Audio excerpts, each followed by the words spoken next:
A Sony não só comprou direito para fazer filmes do Homem-Aranha, ela começou todo um universo cinematográfico baseado no filme que eu vou falar hoje.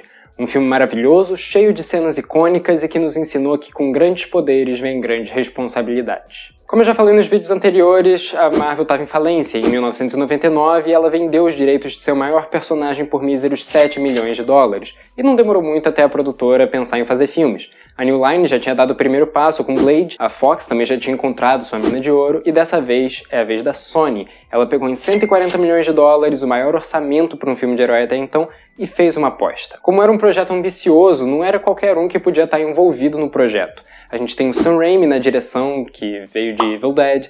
A gente tinha o Willem Dafoe e a Kirsten Dunst no elenco, que era pra garantir aquela bilheteria legal. E a gente tinha David Cope no roteiro, que é simplesmente o cara que fez Jurassic Park, Missão Impossível, A Morte Lhe Cai Bem, O Pagamento Final. Caralho, o maluco é brabo. Porra! Cara, ele até pisou na bola algumas vezes, mas ele tem uma baita de uma filmografia. Graças a Deus deu tudo certo e temos o que é até hoje uma referência de um filme de herói. Eu sou Anakin, você tá no Cena por Cena e eu vou te contar a história de Homem-Aranha enquanto analisamos um pouco do que tem de bom e ruim no filme. Já aproveita essa pausa para se inscrever, para deixar o like. Você sabe como funciona, é tudo rápido. Vamos ao filme.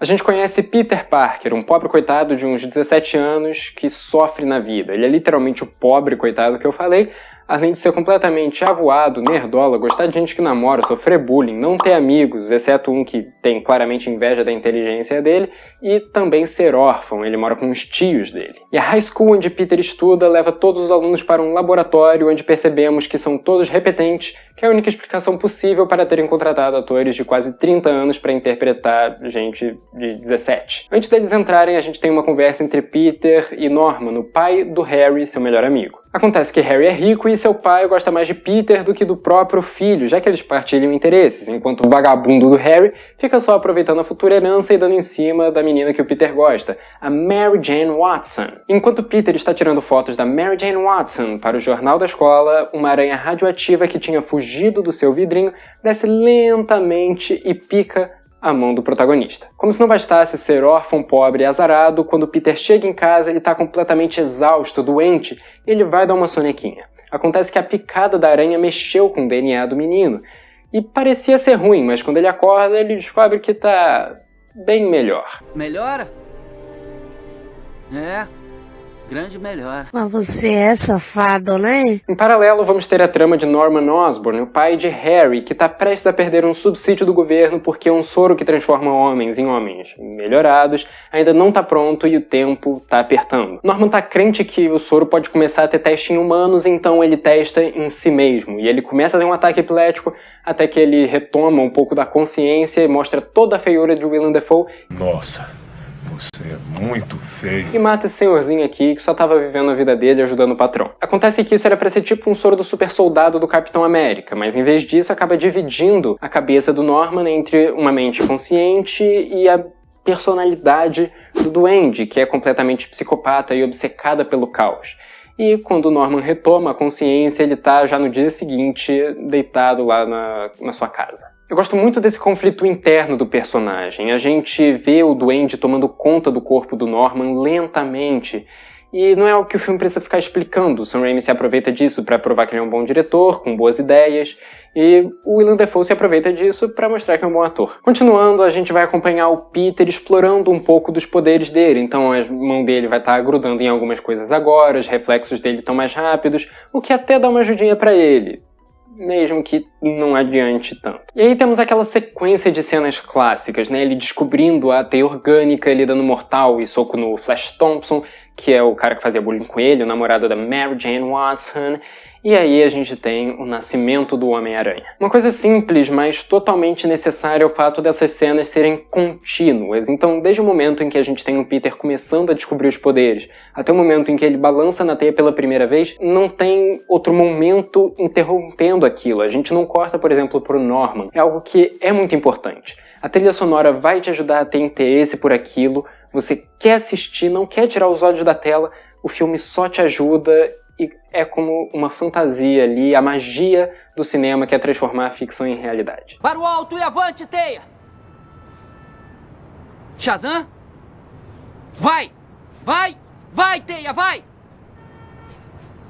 Depois dessas cenas fantásticas e gostosas de assistir, o Peter vai pra casa. O filme corta pra noite e a gente vê que Peter esqueceu que tinha prometido ao tio Ben que ia ajudar ele a pintar a cozinha, então a gente sente um pouco mal também pelo personagem. A gente ouve que a Mary Jane Watson é maltratada por um pai bêbado e a gente tem um bom diálogo entre os personagens da Kirsten Dunst e do Tobey Maguire. Eu queria ser atriz. Você vai iluminar a Broadway. Olha, você é maior do que eu pensava. E eu me encolho. A gente vê como a MJ é frágil, como ela ainda vê bondade no Peter e como ele é completamente apaixonado nela. É realmente uma sequência de boas falas, com atuações até legais, mas é tudo interrompido pelo Flash Thompson que chega de carrão lá na casa da Mary Jane e quebra o clima completamente. Você que tá aqui vendo o vídeo provavelmente já assistiu o filme e sabe que depois do personagem principal ficar com inveja, ele vai tentar lutar num ringue por $300. Se ele aguentar 3 minutos, ele ganha esse dinheiro. E ele tá fazendo tudo isso pra conseguir comprar um carro pra impressionar a Mary Jane Watson. E, cara, eu acho incrível como não tem nada nesse filme que simplesmente surge. Uma coisa leva a outra. No dia seguinte, tio Ben se oferece pra levar Peter à biblioteca, porque era lá que ele supostamente estaria. Mas a gente sabe que ia ter um Miguel lá pra ele acabar aparecendo no ringue. O que nos interessa é que tio Ben percebe que Peter não estava normal. Ele estava se metendo em briga na escola, ele dá uma bela lição de moral pro Peter. É nessa fase que um homem define aquilo que ele vai acabar sendo pelo resto de sua vida. Cuidado com o que você vai ser, mas só porque você podia bater nele, não lhe dá o direito de bater. Lembre-se, com grandes poderes vem grandes responsabilidades. Infelizmente, Peter esculacha o velhinho, ignora completamente tudo que ele falou e vai lá atrás dos $300. No ringue, ele se auto-intitula Aranha Humana e derrota o cara que era preciso lá bem antes do tempo esperado e por isso ele não recebe nem metade do que queria. Como vingança, ele deixa um ladrão fugir com o dinheiro do organizador da parada lá e entrega uma das frases mais icônicas desse filme. Agora ele vai fugir com o meu dinheiro. E quem disse que isso é problema meu? E esse mesmo cara que Peter deixa fugir acaba matando uma pessoa na rua. Ele mata o tio Ben. E quando Peter descobre o que aconteceu, ele percebe que realmente as suas escolhas têm consequências, o que significa que com grandes poderes vem grandes responsabilidades. Ainda naquela fantasia, o sobrinho persegue o assassino até que ele mesmo tropeça e cai do alto de um prédio. E por mais que ele tenha conseguido o que queria, aquilo iria assombrar a cabeça do protagonista, porque por mais que a vingança tenha sido feita, aquilo não iria ressuscitar Ben Parker. Ainda nessa noite, vemos que a personalidade psicopata da cabeça de Norman rouba uns itens do laboratório e taca o terror em todo mundo, explodindo tudo. Temos oficialmente um vilão à solta. E enquanto temos o Duende tacando o terror, no dia seguinte vemos o Norman parabenizando seu filho e Peter, é claro, por terem conseguido se formar. E Peter, quando chega em casa, ele sente a falta do tio Ben. Então a gente tem uma cena dele chorando e a tia May chega lá também, é uma cena acolhedora e a gente percebe que o Peter não só tá triste, como ele também até tá tentando aceitar essa perda. E as paredes azuis do quarto, elas te ajudam a emergir um pouco mais na cena, tentando te emular aquela tristeza que você devia estar sentindo. E a Rosemary Harris como Tia May não tá ali pra enfeitar. Ela interpreta sempre o mesmo papel, com sempre os mesmos objetivos em todos os filmes da franquia, mas, cara, é sempre emocionante, ela tem sempre bons diálogos. Enfim, o Peter acaba pensando na frase de seu tio, ele olha para um desenho de uma fantasia que ele tinha feito, e aí ele decide que ele vai começar a usar esses poderes para evitar que mortes como a do tio dele aconteçam de novo. E aí é uma sequência bem legal de cenas do Homem-Aranha nas ruas de Nova York salvando gente, enquanto toca a maravilhosa trilha sonora do Danny Elfman, que é outro cara que está envolvido nesse filme, que tem um histórico maravilhoso. Ele fez trilha sonora de Gênio Indomável, Missão Impossível, Estranho Mundo de Jack, Os Batman do Tim Burton, Edward Mãos de Tesoura. É um cara que ele nem sempre está em bons filmes, mas ele sempre faz a melhor parte de todas as obras, que é a trilha sonora. Ele sempre faz músicas impecáveis. Mas o que realmente nos interessa é que J. Jonah Jameson, o editor-chefe do Clarim Diário, se interessa pelo Cabeça de Teia. Ele vê o Homem-Aranha como uma ótima oportunidade de fazer rios de dinheiro. Ele vai pegar em um momento ou outro, tirar de contexto e fazer uma matéria totalmente polêmica, o que é uma excelente reflexão do mundo real. Dinheiro! Aí, enquanto Peter está andando pelas ruas de Nova York, ele topa com Mary Jane Watson, que não está atuando como queria, ela está servindo cafés, o que não é exatamente algo que ela se orgulha, ela tem um pouco de vergonha disso. Mas o Peter acaba levantando a moral dela, os dois ficam mais alegres, até que a Mary Jane Watson revela que terminou com o Flash, mas já está namorando com o Harry de novo. É incrível essa mulher. Os dois se despedem e aí o nosso amigão da vizinhança fica com o Harry na cabeça e acaba passando pelo apartamento dele. O Norman tá lá, eles trocam uma conversa sobre trabalho, o Norman oferece um trabalho pra ele, mas Peter diz que não, porque ele quer ganhar dinheiro pelo próprio esforço. É então que ele vê um jornal do Clarim Diário numa mesa e vê que eles estão praticamente implorando para que apareça alguém que tire fotos do Homem-Aranha. E aí já sabe, né? Enquanto ele estiver combatendo o crime, ele prepara uma câmera para tirar foto dele e começa a ganhar dinheiro com isso. Por mais que a vida do nosso herói esteja excelente, a gente tem a vida também do nosso vilão, que vai ser expulso da própria empresa. A Oscorp será vendida.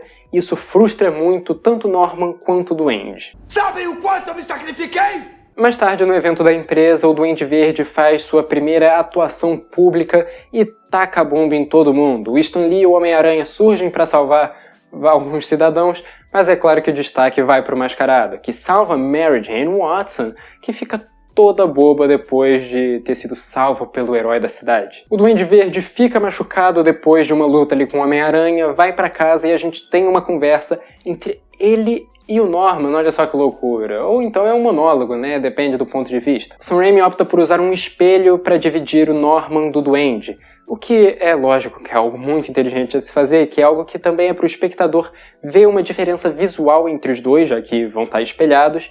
E o Willem Dafoe também tem características muito expressivas, né? Expressões muito características.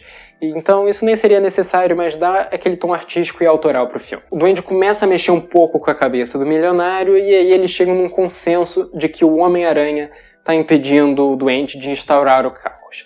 Então, o que ele faz? Ele chega no Clarim explodindo tudo, porque é isso que ele faz, ele explode as coisas para entrar na cena. E ele pega o Jameson pelo pescoço e pergunta quem que tira fotos do Homem-Aranha, já que seria uma forma bem fácil de chegar no herói. E o Jameson, apesar de ser alguém que não confia nas pessoas, alguém que não parece se importar muito com elas, ele demonstra um coração ali e fala que não sabe quem que é a pessoa que tira fotos porque as fotos chegam do correio. E a gente gosta quando isso acontece, né? Um personagem que parece um escroto, na verdade, se mostrar uma pessoa que tem coração. A gente já viu isso em várias obras e não é novidade pra ninguém, que realmente é uma forma de desenvolver um bom personagem. Acontece que Peter estava por perto quando aconteceu, então a gente tem o Homem-Aranha chegando na cena, até que ele leva uma sprayzada na cara e o Duende coloca ele a mimir. E a cena seguinte é até interessante, mas eu considero um ponto bem baixo do filme. O vilão tenta convencer o Homem-Aranha a se juntar a ele, o que é algo bem estúpido, mas que até tem uma parte interessante quando o Duende fala que as pessoas gostam de um herói, mas preferem que ele morra se sacrificando para idolatrar ele durante um tempo, mas depois começar a odiá-lo ou até esquecê-lo. Eu não sei, eu até acho um pouco interessante, mas não acho que seja algo realmente tão bom pro filme. E ainda mais quando o Duende fala, não, eu deixo você pensar no assunto e vai embora, sabe? É algo que realmente me incomoda um pouco no filme. Depois que o Peter retoma um pouco da consciência, ele vai atrás da menina de novo, porque é só isso que ele faz no filme, e ela não tá se dando muito bem na vida. Mesmo porque depois que eles se despedem, ela sofre uma tentativa de assalto, mas como o Homem-Aranha estava por perto, ele vai ajudar ela e a gente tem aquela cena icônica do beijo entre a Mary Jane e o Homem-Aranha, que segundo o próprio Tobey Maguire foi um pesadelo para gravar por causa da chuva, realmente deve ter sido uma merda. Rain was pouring up my nose and then she was kissing me and I couldn't breathe out of my mouth and I had to hold my breath while I was kissing her and I would sneak little breaths out of the corner of my mouth. Aí pensa comigo, a mulher tá num momento baixo, ela tá triste, ela tá sofrendo, e aí ela é salva pela segunda vez por um herói misterioso. Por acaso, esse herói é o Peter Parker, o que só torna a situação pior, porque ele sabe que ela tá num relacionamento e não é com qualquer pessoa. É com o melhor amigo dele, o Harry, que também é o único amigo dele, o que tecnicamente também faz dele o pior. Enfim, sei lá, é uma cena problemática. Como se não bastasse esse assalto, logo em seguida a gente já tem um incêndio organizado pelo Duende Verde, e o Peter luta com ele até salva um bebê e tal, E ele acaba com um corte no braço, vai pro jantar de ação de graças em família, e a gente tem toda aquela sequência que foi parodiada no filme do Libela, muito bom, inclusive, essa cena toda. Ah, agora eu entendi! Agora eu saquei! Agora todas as peças se encaixaram! E o Norman xinga a Mary Jane, ela fica chateada também, porque ele fala que ela só tá com o Harry por causa de dinheiro, que ela é inútil, que ela é igual a todas as outras e tal. Temos essa desavença toda, temos também a cena do Norman rastejando em direção à máscara do Duende Verde, ouvindo vozes na cabeça, e ele decide que vai atrás da Tia May, porque naquele banquete todo, ele vê o corte no braço do Peter e desvenda tudo por motivos óbvios. E aí, adivinha só, ele explode tudo para chegar na Tia May. E eu gosto muito dessa cena porque ela tava orando e ele pede pra ela terminar a oração. Eu acho maravilhoso. Termine! Acaba que a Tia May é levada pro hospital e o Peter fica lá esperando a tia dele retomar consciência. A Mary Jane chega também como uma boa amiga e os dois acabam conversando sobre o herói de Nova York. E Peter, como conhece ele fala o que o Homem-Aranha sente pela Mary Jane, já que ela tá meio assim boinha por ele, né? E a gente sabe que aquilo tá vindo do coração do rapaz. A Mary Jane entende isso também e o Harry entende, porque ele também chega na cena na hora, entende tudo. E ele vai chorar pro papai, o que acaba entregando tudo que o Duende queria de bandeja. Quando Norman ouve que Mary Jane Watson pode estar afim de Peter Parker, ele já tem tudo planejado na cabeça. Ele chama o Homem-Aranha para brincar e põe em risco a vida da pessoa que ele ama e várias crianças inocentes num bondinho. Quem que o nosso herói vai salvar? É uma excelente questão filosófica. Acontece que Peter não suporta ver uma vida sendo sacrificada, então ele salva sim a sua amada e consegue arranjar um jeito também de salvar as crianças no bondinho. Ele é um verdadeiro herói. E ele, assim que faz isso, vai logo atrás do psicopata. E eles têm uma luta que é muito bem dirigida, é uma luta linda.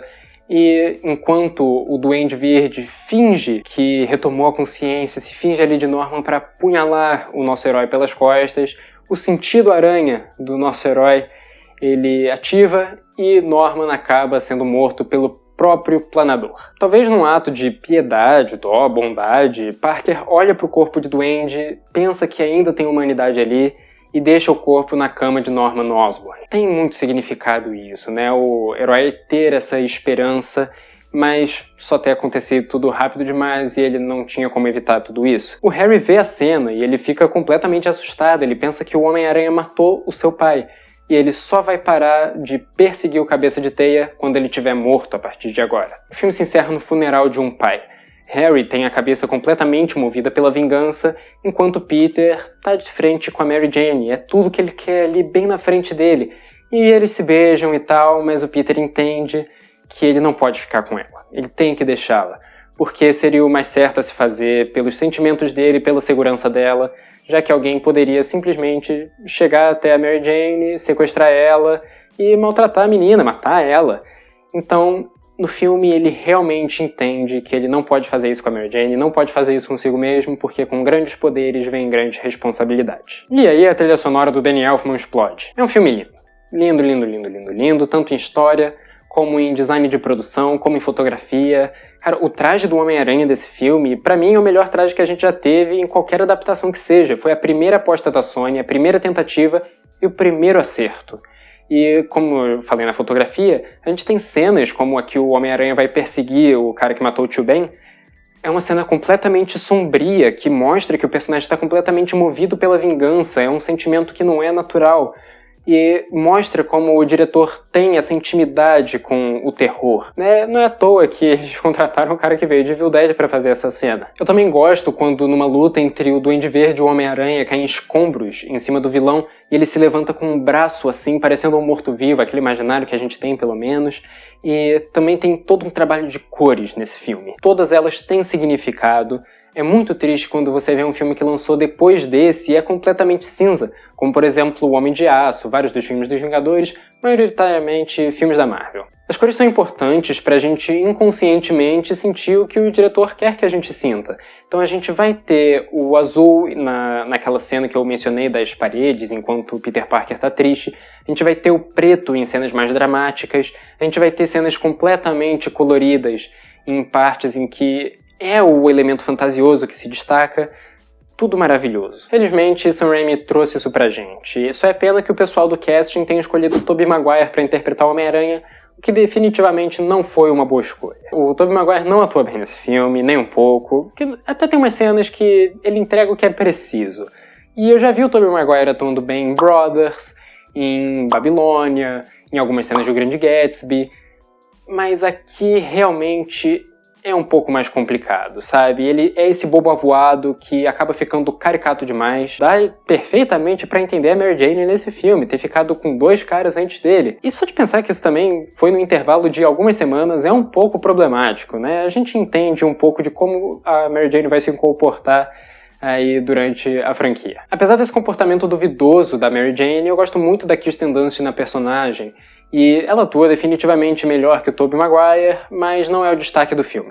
Eu acho que o destaque é o J.K. Simmons, é o Willem Dafoe, e até o casal de tios, a Rosemary Harris como Tia May, e o Cliff Robertson como Tio Ben. Eu acho que não é à toa que nas adaptações seguintes a Tia May teve uma cara meio diferente. Eles não queriam desvincular essa velhinha com cheia de bondade no coração, emocionante, a imagem da Rosemary Harris. Eu acho que é algo que, inclusive, não deve ser alterado, sabe? Ela fica tão bem na personagem. Não vamos fazer outra Tia May tão velhinha assim, porque vai acabar que ofuscar a Tia May antiga, querendo ou não. Voltando ao que eu tava falando do Jameson, do J.K. Simmons, é um personagem carismático, é um personagem engraçado, ele é idêntico ao material original, e o personagem do Willem Dafoe, sei lá, cara, o Willem Dafoe só é um maluco mesmo, ele é meio esquisito, é bem anormal, mas o personagem dele tem uma trajetória muito legal, assim como todos os personagens nesse filme, a Mary Jane, o Homem-Aranha, a Tia May, todos eles têm uma trajetória muito completa, um caminho muito bem trilhado. E os personagens que são mais inúteis no filme, tipo o Flash Thompson, até mesmo o personagem do J.K. Simmons, o J. Jonah Jameson, eles têm uma explicação do porquê que eles aparecem tão pouco. O Flash Thompson, por exemplo, ele deixa de aparecer desde que a Mary Jane acaba com ele. Era só o cara que fazia bullying com o Homem-Aranha. O Jameson é só o chefe do Peter Parker no ganha-pão dele. O personagem não é tão importante pra trama, ele é deixado mais de lado, mesmo assim ele é bem desenvolvido. A gente gosta desses personagens. Bota o anúncio na primeira página. Dinheiro vivo por foto do Homem-Aranha. Ele não quer nada com a fama? Então vou fazer um infame! Absolutamente tudo que a gente vê em tela é bem utilizado, é bem aproveitado, e eu não sei mais o que elogiar nesse filme. É um filme maravilhoso, todo mundo que assiste guarda um lugar no coração para essa obra. É também um filme que consegue fazer uma trajetória perfeita de um herói no cinema. É o maior herói do mundo, cara, não tem como. Se fosse pra dar uma nota pro filme, seria provavelmente um 8. Sei lá, varia de momento pra momento. O que importa é que você vê, o que você interpreta, o que você absorve.